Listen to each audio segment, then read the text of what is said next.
Se você encontrar o texto, você se coloca em pé comigo, por favor. Se você está na sua casa, o texto está sendo projetado aí no canto da tela.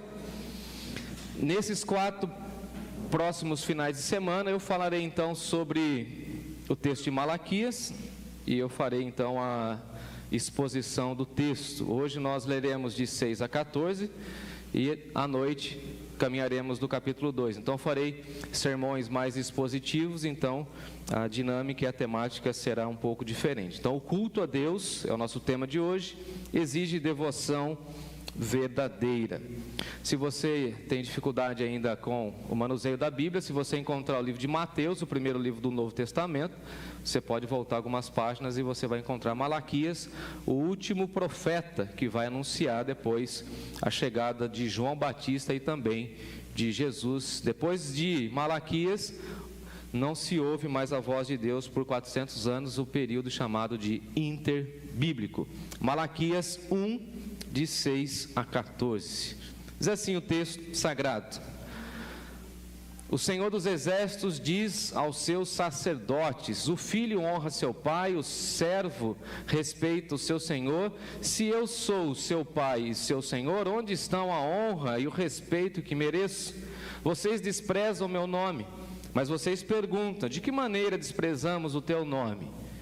Vocês o desprezam oferecendo sacrifícios contaminados sobre o meu altar. E vocês perguntam: de que maneira nós contaminamos os sacrifícios? Vocês os contaminam dizendo que a mesa do Senhor não merece respeito. Acaso não é errado sacrificarem animais cegos? Não é errado oferecerem animais aleijados e doentes? Apresentem ofertas como essas a seu governador e vejam se ele ficará satisfeito e se agradará de vocês, diz o Senhor dos Exércitos. Vão em frente, supliquem a Deus para que tenha compaixão de vocês, mas porque ele atenderia uma vez que apresentam esse tipo de oferta, diz o Senhor dos Exércitos. Quem dera um de vocês fechasse as portas do templo para que não se acendesse em vão o fogo do meu altar. Não me agrado de vocês, diz o Senhor dos Exércitos, e não aceitarei as suas ofertas. Contudo, meu nome é honrado de manhã até a noite por pessoas de outras nações. Em todo o mundo oferecem sacrifícios e incensos puros em minha honra, pois meu nome é grande entre as nações, diz o Senhor dos Exércitos. Mas vocês, com suas ações, desonram o meu nome. Ao trazer alimentos desprezíveis, declaram que não há nada de errado em contaminar a mesa do Senhor. Dizem: é difícil demais servir ao Senhor e desprezam as minhas ordens, diz o Senhor dos Exércitos. Vocês trazem como ofertas animais roubados, aleijados e doentes. Acaso devo aceitar de suas mãos esse tipo de oferta, diz o Senhor? Maldito seja o trapaceiro, o enganador, que promete um carneiro forte de seu rebanho, mas depois sacrifica ao Senhor um animal defeituoso. Pois eu sou o grande rei, diz o Senhor dos Exércitos, e meu nome é temido entre as nações. Vamos repetir essa frase? E o meu nome é temido entre as nações? Vamos lá, todo mundo junto? E meu nome é temido entre as nações. Vamos orar? Graças te damos, Senhor, nessa manhã, pela leitura da Tua Palavra, e nós rogamos que essas exposições no livro de Malaquias nos ajudem a entender o que é o culto e como nós devemos nos portar diante do Senhor nas nossas celebrações pessoais e também coletivas. Pedimos a Deus que o Senhor nos use, que o Senhor nos guarde, nos proteja, que nós, como povo do Senhor, possamos crescer mais em santidade, em devoção e aprender mais e mais a Tua Palavra. Sei com os nossos pequeninos que estão aprendendo da Tua Palavra nessa hora, e nós, adultos que aqui estamos também para prestar culto e ouvir a Tua voz, que o Senhor fale poderosamente aos nossos corações. Tenha misericórdia, Senhor, da minha vida, perdoe os meus pecados e falhas, e eu peço mais uma vez que o Senhor me use pela Tua misericórdia e graça. Tenha compaixão de nós, Senhor, e fale ao nosso coração, em nome de Jesus. Amém. Pode tomar seu lugar, seu assento.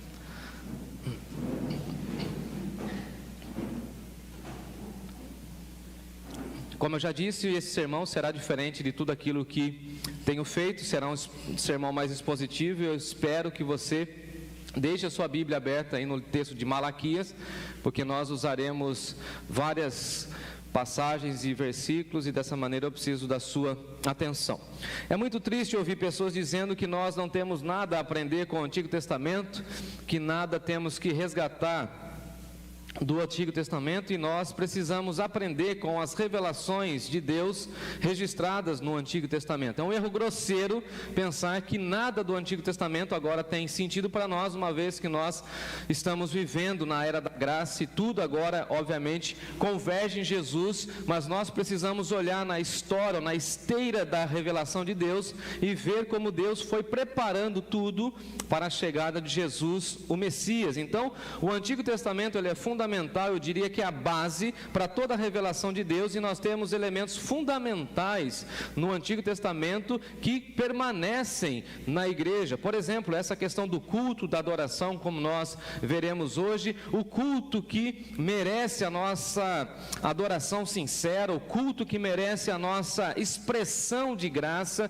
o culto que tem a ver com entrega, com voluntariedade, em que nós aprendemos desde os princípios do Antigo Testamento e perpassam no ministério de Jesus, e Jesus vai dando continuidade a esses valores e princípios. Então, temos muitas coisas a aprender, e nós veremos como a nossa jornada cristã pode ser extremamente enriquecida se nós aprendemos com os profetas, e principalmente esse profeta que vai falar sobre a adoração, que é um tema hoje tão falado, mas pouco explicado também na igreja. Confunde-se muito a adoração com o momento de cântico, de louvor, e não tem nada a ver. Cântico e louvor é uma expressão de adoração, mas não pode ser resumido como adoração. E o Tozer vai dizer para nós que a adoração é muito mais do que nós cantamos e falamos em 2, 3 horas no domingo. A adoração é um estilo de vida. Repete comigo. A adoração é um estilo de vida. Você conhece, entre aspas, evangélicos que passam o final de semana cantando e depois fazem um inferno na vida das pessoas durante a semana, ou não? Pastores que têm uma oratória maravilhosa, mas que destroem tudo que põe a mão. Conhece ou não? Isso é adoração, gente bonita? Sim ou não? É o que Malaquias está denunciando. Não adianta nada ter um culto esteticamente belo, bonito, sendo que não tem integridade. É isso que ele está falando, a começar da liderança. Então veja que nós precisamos entender muito mais do que tem no texto de Malaquias. Nós às vezes, infelizmente, resumimos o texto de Malaquias, ou pensamos em Malaquias somente a partir daquela expressão de dízimos e ofertas que está lá no capítulo 3. Mas o que nós precisamos entender é que Malaquias tem muito a nos ensinar. E ele vai falar a respeito dessa adoração, e vale a pena lembrar que nós, seres humanos, fomos criados para o culto, para o louvor, para a adoração. Repete comigo: eu fui criado para adorar a Deus. Agora, adorar a Deus não do seu jeito. Você já deu uma tarefa para alguém e a pessoa fez do jeito que ela quis e você não gostou? Essa é a Natália. Meu amor, você melhorou um pouco de saúde? Sim, senhora. Então está na hora de você voltar a me ajudar a limpar a casa. Eu falei, não gostei não. Bora então, eu vou fazer. Qual que é meu cômodo? Ajuda lá, viu, Kleber? Você trabalha bastante, mas tem que ajudar. Aí fui limpar o cômodo que ficou sob a minha responsabilidade, a sala. Quando a senhora veio lá fazer a vistoria, o que ela achou? 15 defeitos. Falou, você limpou? Limpei. Mas limpei do meu jeito. Ela falou assim, não, eu que dei a ordem. Não é adorar do seu jeito, é adorar do jeito que ele já prescreveu na palavra dele. Então tem gente que fala assim, mas essa é a minha opinião. Desculpa, a sua opinião diante de uma verdade bíblica não importa, não interessa. Quer ver? Dança profética tem na Bíblia? Ah, mas é minha opinião, eu acho bonito ficar lá com tecido. Isso não é adoração. Ponto. Você imagina Paulo e Pedro fazendo coreografia? Você imagina? Você imagina? Jesus fez isso, gente bonita. Mas é minha opinião. Esteticamente você gosta, tudo bem. Mas não venha embutir e falar assim que isso é adoração, porque Malaquias está falando assim, isso não é. Como nós veremos daqui adiante. tem um padrão e tem que ser seguido o padrão. E nós fomos criados para o louvor, e da sua boca deve sair o perfeito louvor que agrada a Deus, mas não de uma vida qualquer. Não, o culto, inclusive, ele é pedagógico. Por que nós às vezes não mudamos a nossa liturgia? Temos uma rotina, temos uma agenda, como a gente costuma dizer, temos uma ordem de culto, porque o nosso Deus fez tudo em ordem, e o culto está mostrando que tudo aqui tem uma ordem, tem uma chamada adoração, sempre é um hino, um cântico chamando a adoração, tem uma leitura bíblica, tem um momento de oração, tem um momento de maior tempo, da pausa, onde vocês vão ouvir a voz de Deus, que é esse momento aqui. Depois a gente se reúne novamente para cantar, para celebrar, não é assim? Tem uma ordem, não é do meu jeito, não é do seu jeito, é do jeito que Deus prescreveu. Simples assim. Agora, o culto naquele tempo e naquele momento era vazio e formal, marcado pelo ritualismo. Simplesmente as pessoas iam fazendo do jeito que queriam, mas era um culto também desassociado com a vida ordinária, ou seja, eles eram extremamente habilidosos para aqueles momentos de celebração coletiva, como, por exemplo, Isaías vai dizer que era as solenidades formais, mas era um culto desassociado com a vida. Uma das críticas que as pessoas fazem a nós, como cristãos, e principalmente evangélicos no Brasil, é o seguinte: vocês cantam bastante, mas há pouca transformação de vida. Vocês até têm muito barulho, muito movimento, mas não há transformações. Você conhece pessoas certamente que dizem assim: eu sou de uma igreja evangélica, mas quando você olha para a vida dela, fala assim: o que está mudando na sua vida ou na vida dessa pessoa? Você conhece gente assim? Diz o texto aqui que é trapaceiro. Eu teria dificuldade em usar essa expressão, né? Enganador, trapaceiro. Mas foi Deus que falou em Malaquias, que é um profeta, e o profeta tem autoridade para falar, né? Você conhece gente trapaceira? Você conhece gente infiel? Sim ou não? Aí no culto ele está dizendo que Deus é fiel, ou seja, ele está cantando que Deus é fiel, mas ele não está entendendo que ao falar que Deus é fiel, ele precisa passar por uma transformação e ele precisa se tornar uma pessoa fiel. Ele não entendeu isso. Ele canta que Deus é santo somente no culto, mas ele esquece que essa santidade precisa invadir a vida dele durante a semana. Então era um culto desassociado com a vida ordinária, é quase como se fosse um teatro, e por isso Jesus vai combater, vai falar assim: vocês são hipócritas, vocês honram-me com os lábios, mas o coração está longe de mim. Vocês têm técnica vocal, vocês têm coral, vocês têm habilidades musicais, mas vocês só sabem fazer isso. Vocês cantam da boca para fora, não é algo que vem de dentro. É um culto vazio, é um culto que tem incoerências com a vida, com a rotina, com o cotidiano. As pessoas que estavam cultuando a Deus não tinham integridade, enquanto sobrava formalidade. Sabe aquela pessoa... Agora está mais em desuso isso, mas na minha época era muito comum. Uma pessoa extremamente complicada, e ali ela falava com você num tom normal, mas quando ela pegava um microfone, ela tinha um tom solene. Conhece? Ela está conversando com você aqui num tom de voz normal. Aí ela pega, alguém chama ela para orar. Isso acontecia muito nas igrejas, lá no passado. Senhor, nosso Deus e nosso Pai. Muda a voz. E ele tem um português que ele não usa no comum, porque ele queria mostrar que ele é santo. Tu nos formaste, nos criaste. E aí ele começa a falar umas expressões e fica olhando assim e fala assim: será que ele fala assim com Deus lá no quarto dele? Claro que não, ele é hipócrita. Ele só está querendo se aparecer aqui. Ou a pessoa que ia cantar, ela estava lá. Chegou o momento dela cantar, ia lá. Porque ela quer se apresentar, ela se esquece que Deus está vendo as suas motivações. Agora, eu gosto muito de uma frase do Tozer, e Tozer tem me chamado muita atenção, quando ele fala o seguinte: a fraqueza dos cristãos modernos é que eles se sentem à vontade no mundo e pensam que pode adorar a Deus do jeito deles, de qualquer jeito e com qualquer agenda. Como eu já disse, essa é a minha opinião, é a sua opinião, mas a Bíblia passa por cima da sua opinião. Desculpa, E vale a pena lembrar que a igreja de Jesus cultua a Deus em espírito e em verdade, não mais seguindo esses ritualismos do Antigo Testamento, mas esses ritualismos do Antigo Testamento nos apontavam para a perfeição que deveria ser a nossa marca. Nós vamos adorar a Deus como? De qualquer jeito, de qualquer maneira, ou em espírito e em verdade, oferecendo ao Senhor o melhor, como nós veremos daqui a pouquinho. Agora, o nome de Malaquias, quem sabe o nome do Malaquias? O que significa Malaquias? Fiquei até com vontade de colocar no meu filho, se Deus me der mais um. A Natália falou assim, meio diferente, falei, Timóteo também. A gente foi dar o nome de Timóteo, alguém falou assim da família, mas é um nome em desuso. E eu falei dentro do meu coração, o filho é meu, desculpa. Agora todo mundo, nossa, ele tem cara de Timóteo, né? Imagina um Malaquias aqui entre nós.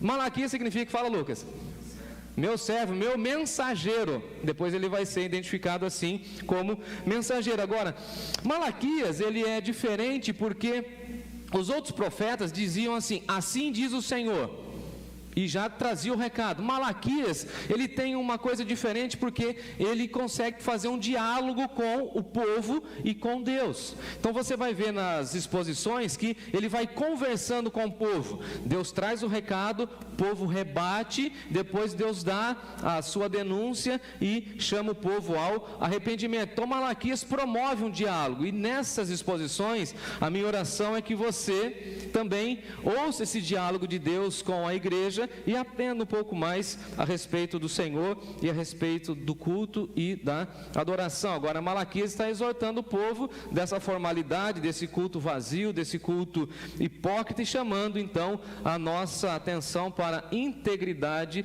das nossas vidas e fazendo essa correlação entre o culto e a vida, ou seja, aquilo que nós aprendemos no culto, na igreja, ou aquilo que cantamos e falamos no culto e na igreja, deve ser uma realidade a ser vivenciada na vida. E aí é o grande desafio, porque todo domingo nós nos reunimos e todo domingo nós somos apertados e moldados pelo Espírito Santo a ter uma transformação de vida, e essa transformação ela vai se dando durante a nossa jornada, e as pessoas que convivem conosco devem perceber que nós estamos sim em transformação para melhor.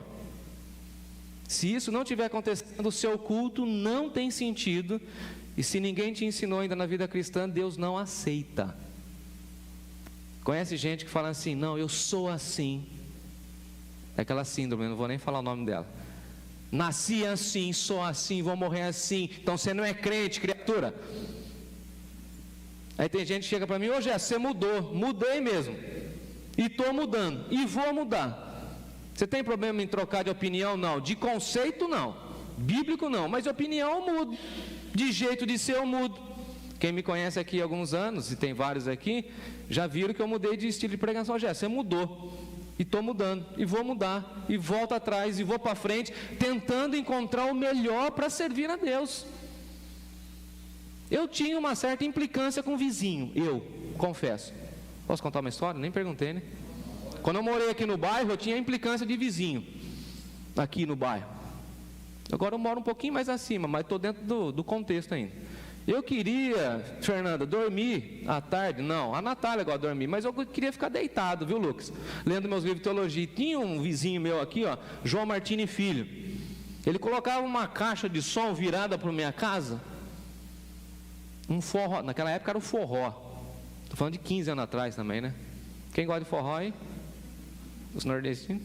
Ele virava para o lado da minha casa, assim, a casa dele é um sobrado, e a casa pastoral era baixinha, ele ligava um forrozão.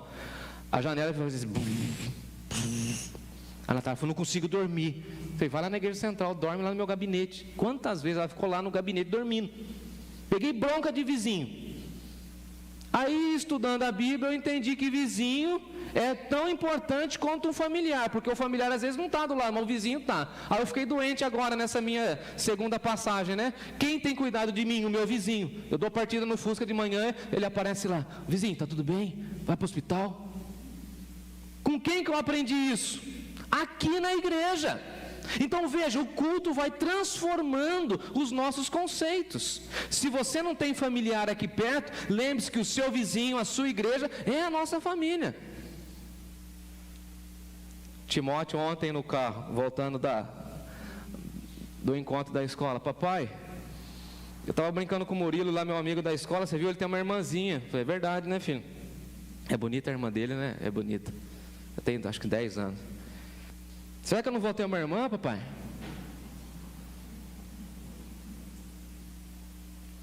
Eu falei: filho, você já tem, é que você não reconheceu ainda. Quando a gente chegou na igreja, era você e a Poliana, lembra? É mesmo, né? Poliana é sua irmã, é? Eu sou branquinho, ela é moreninha. Eu falei: então. Chegou a Esther, né? Então. Tem as meninas do Eduardo. Eu falei: então. O que a gente aprende? É na igreja. Eu queria ser pai de 5, 6, 7. Era meu sonho. Mas os meus filhos são os meus filhos. Desculpa aí. Amém. A gente aprende isso na igreja, no culto. Ou seja, e tudo isso vai transformando. E quando a gente faz alguma ação para as crianças, a gente não pensa nas crianças. Ou seja, eu não faço pensando no Timóteo, eu faço pensando nas crianças, no Eduardo, na Maria, na Isis, no Murilo, na Marcela, porque se tornaram meus filhos, foram adotados por mim. O que eu aprendi isso? No culto. Todos nós somos adotados por... Ou seja, o culto transforma a nossa vida. Deixa eu olhar para a Selma, dá um passinho aqui. Selma, sua dor não é sua dor, é minha dor. Quando você cuida bem dos seus pais, o que você está ensinando para nós? Que nós devemos cuidar e honrar da nossa geração. A Selma me ensinou. A gente aprende. Então estou vendo que culto não é somente cânticos, não é somente esse momento de ouvir a palavra de Deus. Agora, veja que Jesus também vai chamar a igreja de Éfeso a voltar ao primeiro amor. Se alguém está falando assim, mas você só está usando o Antigo Testamento. Não, Jesus chama a igreja de Éfeso a voltar ao primeiro amor. Lembra-te de onde caíste, arrependa-te e volta ao primeiro amor. O povo de Malaquias já havia perdido o sentido do culto, de louvor, de adoração, porque na realidade tudo isso já estava caindo assim, naquela prática de rotina, de marasmo, e as pessoas naquele tempo já estavam perdendo o ânimo, a chama já estava sendo completamente extinguida. E aí nós precisamos entender o seguinte: o povo vivia um profundo desânimo. O povo carecia de recursos, o povo precisava de alimento, o povo estava vivendo sobre altos impostos do Império Persa, ali a coisa estava complicada nesse sentido. O povo estava pensando que Deus não estava atendendo às suas demandas, o povo estava até questionando o amor de Deus que está aí no primeiro capítulo. Olha, Senhor, nós nem entendemos o teu amor, e aí Deus só fala assim: eu tenho vos amado.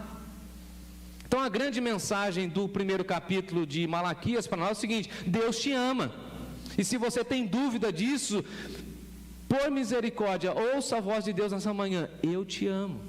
Ele diz assim: eu amo vocês, eu escolhi vocês, eu quero vocês cultuando o meu nome do jeito que eu assim predeterminei. Então cuidado para não deixar a chama da sua espiritualidade se apagar, cuidado para não se esfriar na fé e não perder aquela chama do primeiro amor.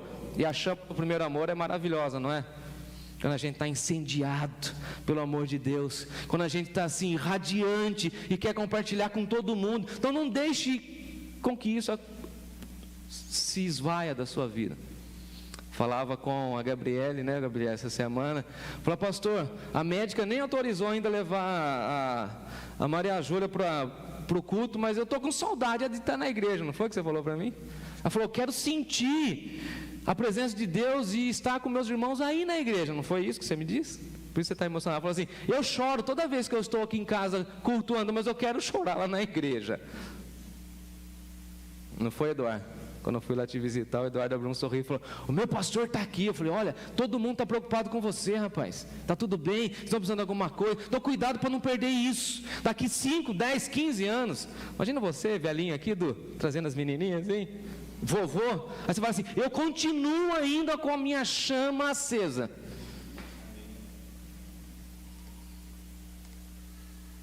Hoje de manhã eu me deparei com a minha própria imagem, minha face estampada no meu filho. Acordei, fui tomar um banho, deixei a impressora lá imprimindo o meu sermão. 5 folhas eu trouxe hoje, hein? Tô impossível, hein? Vocês estão comigo? Vocês já dormiram? Ainda não? Tá dormindo aí, Kleber? Tá nada, né? Aí Timóteo acordou. Timóteo é que nem eu, Selma. Ele pulou da cama, Edna. Ele já pula cantando. Começou a cantar, pegou. A mãe dele já deixou o Nescau dele lá pronto. Ele já pegou, Vanessa, saiu tomando. Sentou na TV, ligou a TV. Falei, cara, é 7 da manhã. E eu tomando banho ouvindo. Imagina o barulho da TV. Meu vizinho já até acostumou. Aí na hora que eu saí do banho, eu falei, Natália, esse cara já está cantando, já está falando, já está conversando, está perguntando. Meu Deus, é cedo. Ele falou, você está reclamando, você é assim?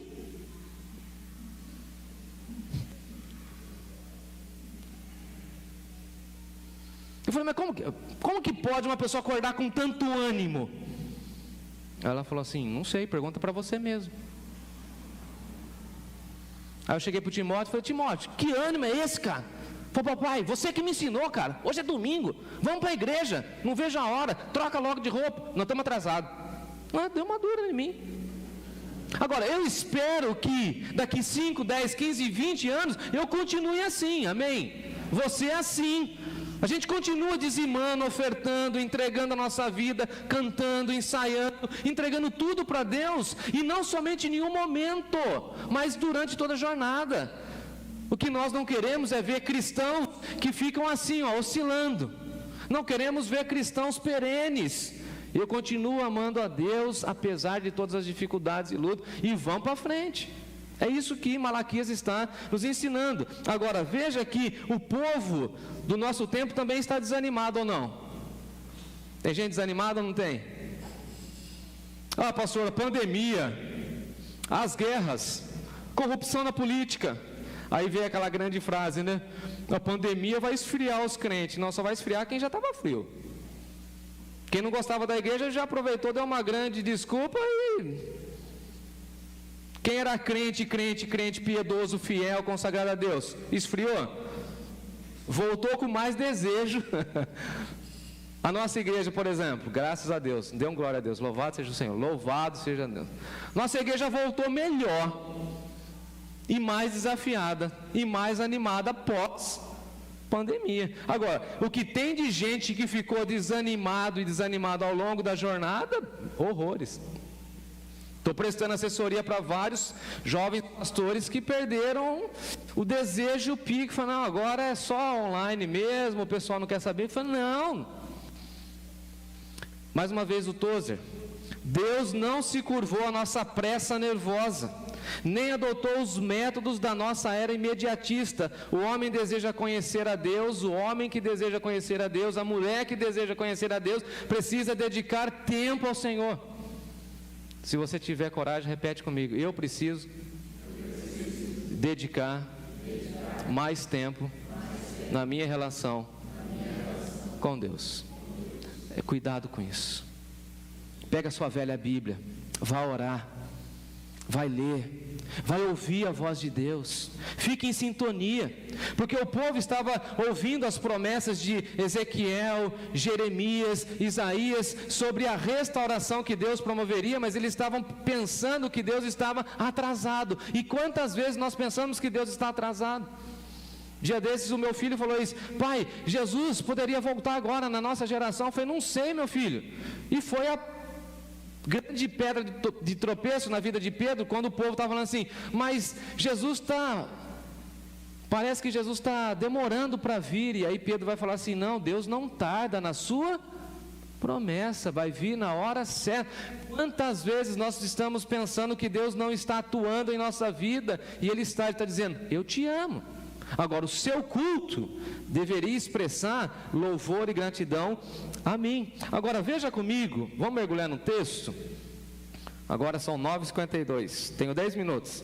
O filho honra o seu pai e o seu servo ao seu senhor. Se eu sou pai, onde está a minha honra? Se eu sou o Senhor, onde está o respeito comigo? Então veja a fala de Deus, e a fala de Deus é dura, é uma visão de Deus, uma exortação de Deus, visando o arrependimento. Se eu sou o Pai, por que vocês não me tratam como Pai? Se eu sou o Senhor, por que vocês não me respeitam? E aí tem muita gente que no culto, naquele tempo de Malaquias, e nos nossos dias, que levanta a mão e fala assim: Deus é meu pai, e depois vive uma semana inteira como se não tivesse pai, e não pede orientação para o pai. Conhece gente assim? Isso é culto? Não.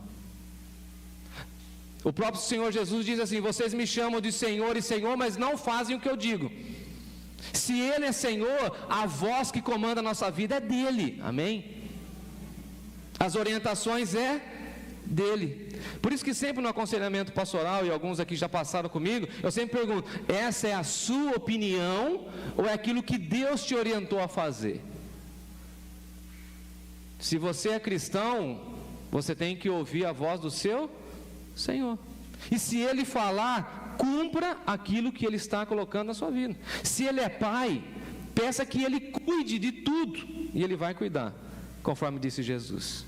Se Ele é Senhor da sua vida, se submeta, porque você e eu precisamos dar essa honra a Deus, e isso é culto. Então quando você recebe o seu salário, você tem que falar assim: esse meu salário, quem é que gosta de receber salário? Eu gosto quando eu recebo uma mensagem assim eu vou brincar com a minha tesoureira, quando ela fala assim: salário está na conta, pastor. Aí eu sempre mando lá, né, Marilise? Sim, glória a Deus pelo sustento do Senhor que vem por meio da igreja. Levanta sua mão e fala assim: veio do Pai. Ontem eu fiz um yakisoba, quem viu as fotos? O Timóteo. Aí o Timóteo: pai, que panelona que você fez, 3 quilos. Falei: 3 quilos. Quem que vai comer tudo isso? Falei: você, eu não posso comer tudo isso. Agora vamos agradecer o Pai que nos deu.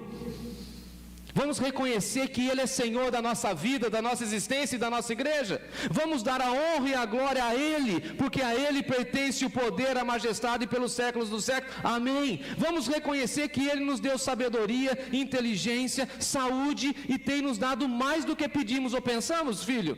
Vamos, igreja, reconhecer que Ele é Pai e Ele cuida da nossa igreja, reconhecer que Ele é Senhor e Ele guiará o seu povo. Então por que o povo não estava adorando a Deus? Por que o povo não estava reconhecendo a glória do Senhor? E Deus está falando assim: cadê a minha honra? Cadê a minha glória? Me tratem como Pai, me tratem como Senhor, e vocês entenderão então o que é culto, porque diante de um Senhor a gente se submete, não é assim? Sim, Senhor. Quando Deus fala, qual que é a sua reação? Sim, Senhor, obedecerei. Ou você já pensa em como desobedecer ou burlar? E aí os sacerdotes estavam falando o seguinte: não, nós estamos desprezando mesmo, estou no versículo 6, a mesa do Senhor, o nome do Senhor, e, desculpa a expressão, mas a cara de pau do povo e dos sacerdotes era o seguinte: em que nós temos desprezado o teu nome? Você conhece gente cínica? Dá bronca de gente cínica, não dá, Marina? Você vê que a pessoa fez errado, né, Cleber? Aí você confronta ela falando assim: o que foi que eu fiz? Eles estavam errados, e aí ficam perguntando assim: mas aonde que eu errei? E Deus então vai listar, versículo 7: vocês oferecem sobre o meu altar pão imundo, e ainda ficam perguntando. Isso é profanação, diz o Senhor. A mesa do Senhor é desprezível. Veja, eles estão falando assim: as coisas de Deus já não têm mais valor, não temos mais reverência. É gente que perdeu a noção de que está diante de Deus. A gente não pode ficar muito familiarizado com as coisas da igreja e pensar que aqui é um local comum. Não, 1000 vezes não. O púlpito, por exemplo, não é um lugar de piadas. Culto não é show. Pastores e líderes não são celebridades gospel desse mundo contemporâneo, influencers. Ninguém fala amém. A gente está acostumado já com esse movimento aí. O próprio Instagram manda lá na nossa conta lá. Quem administra a conta, vê lá o recado: a figura do Jefferson tem grande visibilidade. É o Timóteo, né? Essa geração mais contemporânea. Aí, pai, você tem que aparecer mais vezes no Instagram da igreja. Você é mamãe, views aí. Aí, quando aparece a gente e os meninos aqui cantando, o grupo de louvor, aí tem 400, 500, 700 visualizações no Instagram. Eu falei, gente, tem que continuar, beleza, mas assim, a gente precisa entender que nós não somos influencers. Simples assim. E temos que oferecer para Deus Semana passada, na homenagem ao Dia do Pastor, uma das coisas que foi falado, e que eu tinha esquecido disso, é que eu exijo da minha equipe o melhor.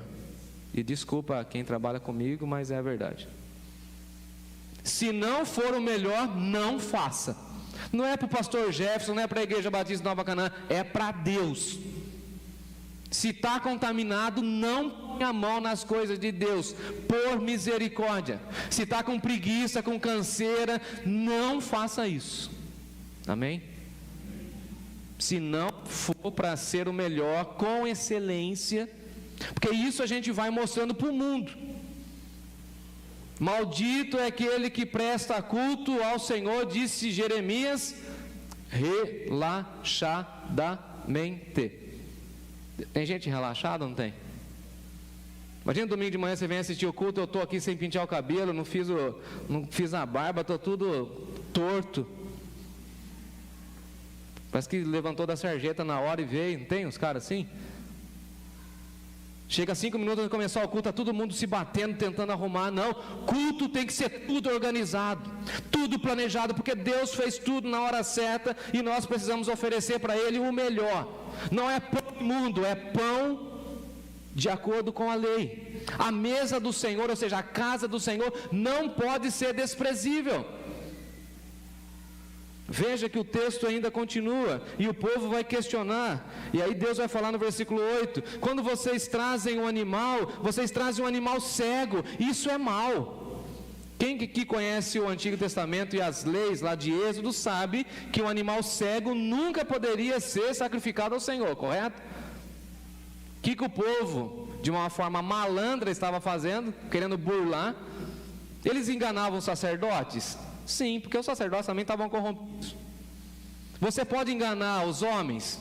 Sim. Você pode vir aqui com a maior cara de pau lavada, fingindo que é crente, e entregar dízimos e ofertas aqui, não pode? Sim ou não, gente?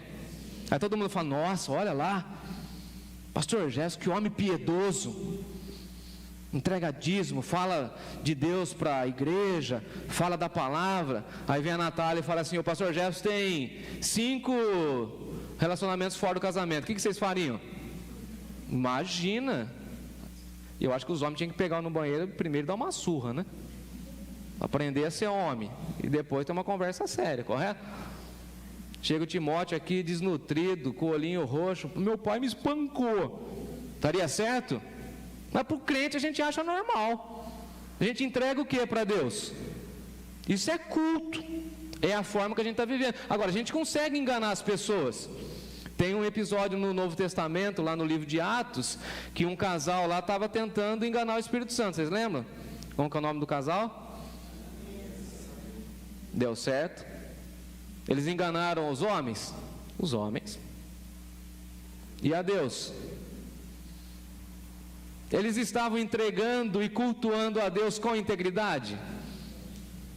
Era tudo para eles? Era o melhor deles? Não era. Então a gente às vezes até consegue enganar as pessoas, mas não Deus. E Deus falou assim, animal cego, coxo, enfermo, não. Com defeito, não. Ou seja, o padrão para servir a Deus é elevado. E tem que ser. E o bom pastor, segundo Augusto Nicodemos, é o pastor que não deixa a igreja se acomodar e os crentes a pecar de uma maneira tranquila. E nesse sentido eu quero ser um bom pastor, eu quero incomodar mesmo. Vamos elevar o nível.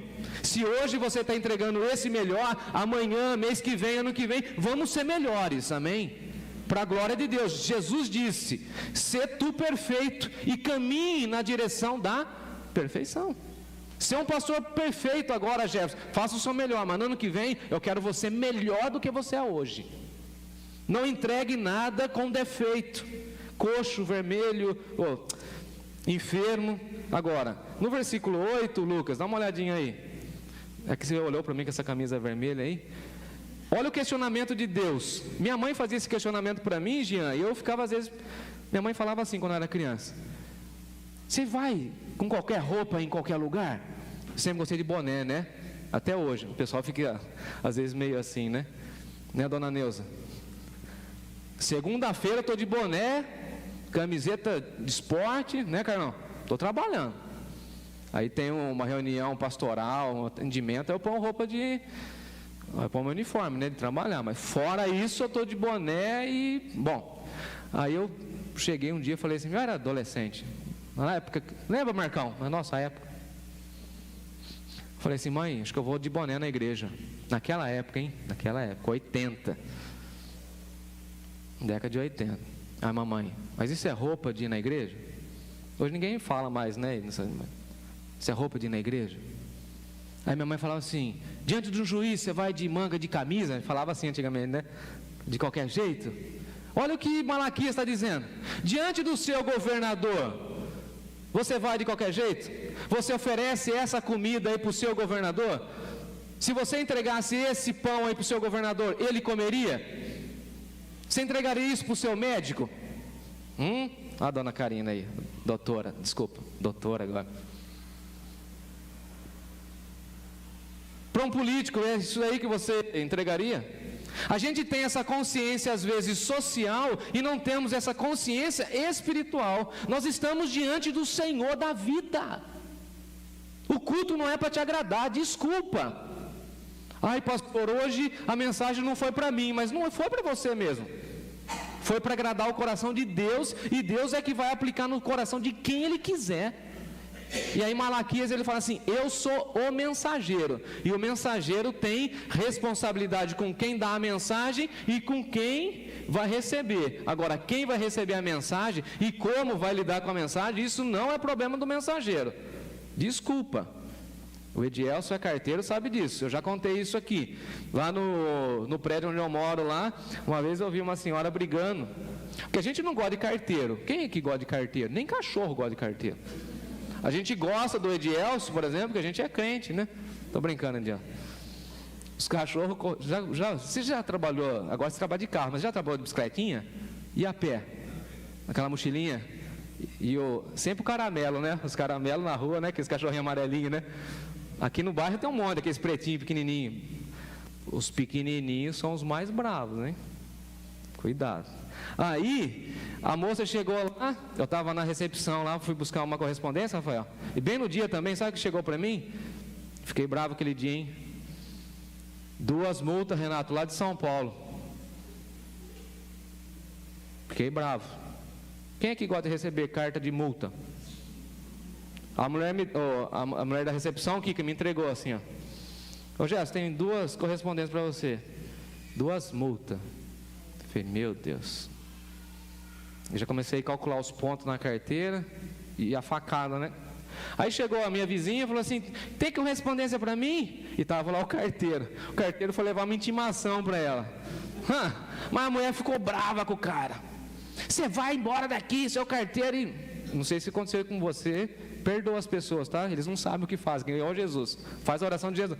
E a mulher começou a brigar. Aí o carteiro, o pobre do carteiro, judiação, tipo o Edielson, assim, aquela cara de cordeirinho, né, Suzane?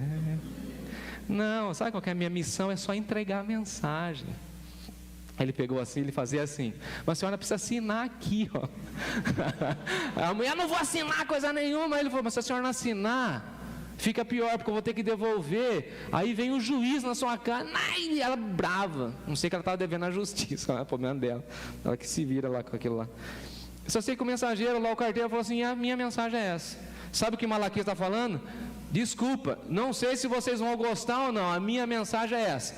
Deus não está aceitando o culto de vocês, porque o culto de vocês é formal, ritualístico, e vocês não oferecem o melhor para Deus. Se não for o melhor, Deus não recebe.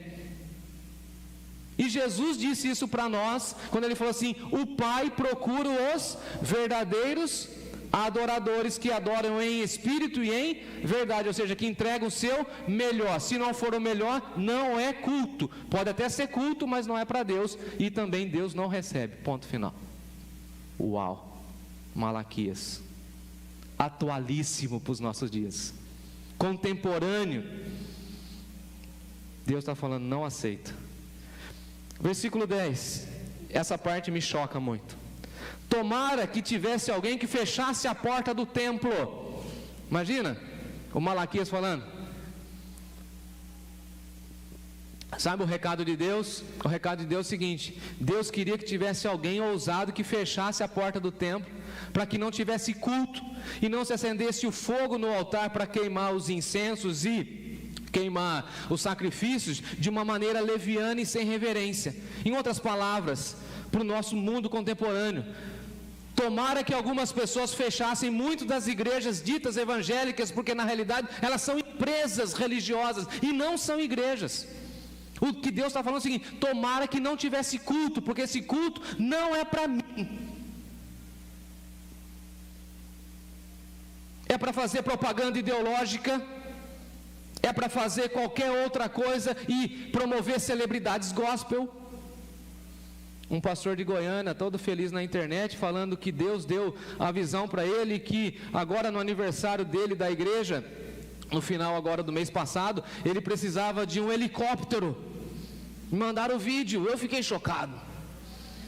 E Deus deu a visão para ele lá em Goiânia, aqui, nosso país, evangélico, com a cara lavada lá na internet, lá fazendo vídeo, falou assim: vocês precisam entregar as ofertas, e pá, mobilizando o povo. Aí mostrou depois o auditório, assim, sei lá, umas 5, 10 mil pessoas lotadas, assim, e aí começa a tremer tudo, e eles fizeram um heliponto em cima do templo. Pasmem! E eu fiquei olhando aquilo lá e lembrei de Malaquias. Tomara que alguém fosse lá e fechasse a porta e falasse: você é um cara de pau, e esse povo aqui é tudo mentiroso também, porque eles não leem a Bíblia, não conferem na Bíblia. Isso não é culto, isso é culto à personalidade de um homem, não a Deus. Não é para Deus, é para a vaidade, para o ego humano. Isso não é para Deus, e Deus está refutando. Eu queria que fechasse a porta do templo.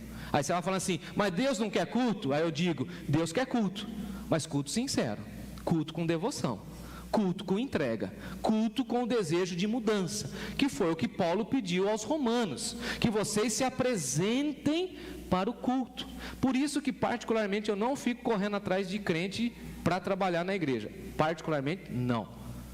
Desde o Antigo Testamento o princípio é de apresentai-vos diante dele com cântico, com louvor, com adoração.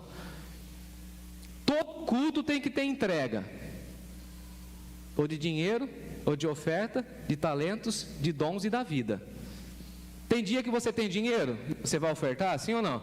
Tem dia que você vem com envelope, é o dia do seu entrega, ou você manda para o Pix, sem problema nenhum. Mas todo culto você tem que entregar o que para o Senhor? A sua vida, sua saúde, seu coração, seus dons, seu talento. Não existe culto de mãos vazias. Você tem que olhar para as suas mãos e falar assim: Senhor, hoje eu vou oferecer para o Senhor isso, o meu ensaio, a minha dedicação, meu empenho, os meus dons. Me use, Senhor, para a tua honra e glória. Agora, caminhando para o final, lá no versículo 13, ele fala assim: olha, vocês ficam falando que vocês estão cansados. Vocês estão comigo aí ou vocês já dormiram? Estão cansados? 5 minutos vocês aguentam comigo? Então tá bom. Professores da EBD, me desculpem aí, mas eu vou invadir um pouquinho, tá?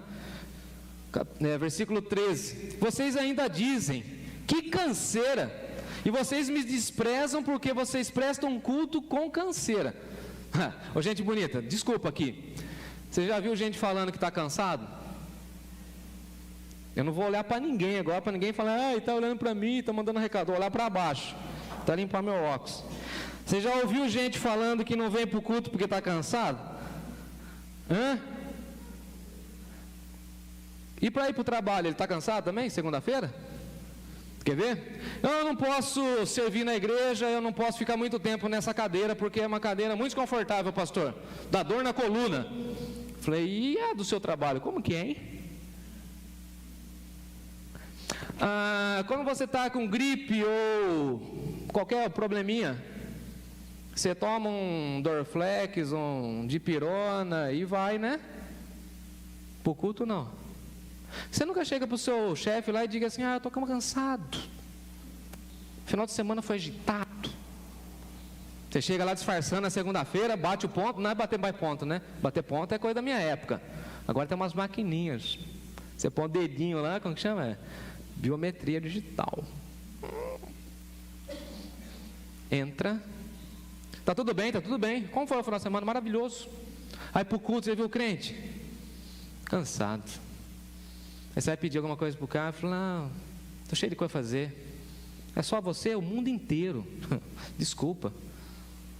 Está todo mundo correndo atrás da vida. Agora, quando você for prestar culto para o Senhor, larga a sua canseira de lado. Karina, olha para mim. Vocês nos plantões, nos hospitais, eu sei pelo seu irmão também. Vocês tomam Red Bull à vontade, não tomam não?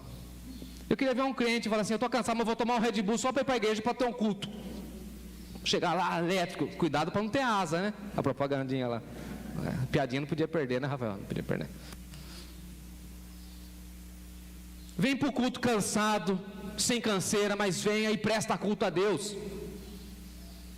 Pastor, mas está chovendo. Aí dá vontade de perguntar, no teto do seu carro tem furo? Está frio, você não tem blusa? Ó, Malaquias. Meu marido não é crente, minha esposa não é crente. Lá também tinha um monte. Minha mãe ensinou eu e meu irmão a andar nos caminhos de Deus e meu pai não era convertido. É que a gente gosta de desculpa. E Malaquias estava, para com essa ideia e modinha de que está cansado. E é claro que o nosso tempo hoje é de muito cansaço, mas vamos descansar na presença de Deus, não vamos desanimar, não vamos jogar a toalha e vamos confiar naquela palavra de Isaías, que quem confia no Senhor tem as suas forças renovadas pelo Senhor e sobem como asas de águia. Que Deus te renove, amém? Que Deus te abençoe. Pastor, a minha semana inteira foi difícil. Então você descansa no sábado e venha bem no domingo para cultuar a Deus com a sua congregação e junto com a sua família de fé falar assim, louvado seja o Senhor e que o nome dele seja exaltado, porque Deus zela pelo seu nome. Versículo 14. Pois maldito seja o enganador ou trapaceiro. Isso é Malaquias. Imagina o pastor Jefferson. Eu acho que eu não teria essa ousadia, só se Deus pedisse. Vamos ver quem que é de Deus e quem que não é de Deus. Quem que é adorador e quem que é trapaceiro. E aqui diz enganador. Aquele que promete oferecer ao Senhor um cabrito bom, mas chega com um defeituoso. Imagina, na época da virada do ano, os crentes levantam a mão e falam o seguinte, não, ano que vem, vamos lembrar algumas promessas nossas. Na virada do ano. Ano que vem eu vou fazer regime. Vou cuidar melhor do templo do Espírito Santo. Mentiroso, enganador. Fez? Esse ano eu vou fazer a leitura bíblica sistemática. Não chega em fevereiro, ele já parou. É ou não é? E aí, Salomão diz assim, não faça um voto a Deus se você não puder. A gente faz voto a Deus e não cumpre. Sim ou não? A gente fala que vai oferecer ao Senhor e não oferece. Quer ver uma história? Você pede que Deus te abençoe com emprego e você pede oração na igreja. Quando Deus te concede um emprego, você deixa de vir à igreja porque está cansado por causa do emprego e não dizima e não oferta porque você tem outras prioridades. Cumpriu o que foi dito? Ou tem gente que fala assim, não pastor, pede para a igreja orar. Se eu receber a cura, se eu receber o milagre, eu vou me consagrar ao Senhor. Aí Deus cura, ele não volta mais. Você conhece gente assim? O dia que eu for promovido, o dia que Deus me der um carro, eu vou ajudar todo mundo. Aí você pede para ele dar uma caroninha. Não posso, muito longe. A igreja pode me dar 15 reais de combustível? Miserável. Isso não é culto. Enganador. Quem disse isso? Pastor Gerson? Malaquias. Malaquias está denunciando o povo, falando assim: olha, se você prometeu dar ao Senhor, dê ao Senhor aquilo que você prometeu. E sabe o que Ele espera da minha e da sua vida hoje, nessa manhã? Um coração quebrantado, contrito, conforme o texto que a gente leu. Um coração que levanta as mãos e fala assim: Senhor, estou aqui para te adorar, do jeito que sou, com aquilo que tenho, e desejo ser um melhor adorador, em nome de Jesus. Desejo te servir com mais integridade, Senhor. Desejo cantar para a honra e glória do teu nome, para todo sempre. E desejo, Senhor, que cada culto eu seja transformado. Adoremos, irmãos, ao Senhor em espírito e em verdade, por meio de Jesus, que nos ensinou que nós devemos amar a Deus, e que culto é muito mais do que canções ou de uma mensagem que nós ouvimos. Culto é a nossa vida. E que Deus olhe dos céus e diga: ali na Igreja Batista Nova Canaã tem pessoas que me adoram em espírito e em verdade. Ali tem verdadeiros adoradores que estão passando por vários processos, mas estão confiando em mim. Eu espero que Deus encontre em nós fidelidade e integridade no nosso culto. Eu saio do púlpito hoje dizendo: eu preciso melhorar, eu preciso aumentar a minha qualidade de culto, de pregação e de serviço à igreja. Essa é a minha oferta hoje. Hoje eu não consegui ofertar nada aqui de dinheiro, mas a minha oferta hoje é meu coração, meus dons e meu talento. E um dia prometi aqui para vocês, quando eu estava internado: se eu melhorar, eu quero ser um pastor ainda mais dedicado. E nessa semana eu pude servir ao Senhor, e quero trabalhar assim até que os projetos de Deus para a nossa igreja sejam concluídos, para a honra e glória do nome dEle. E somente, tão somente, que o nome dEle seja exaltado.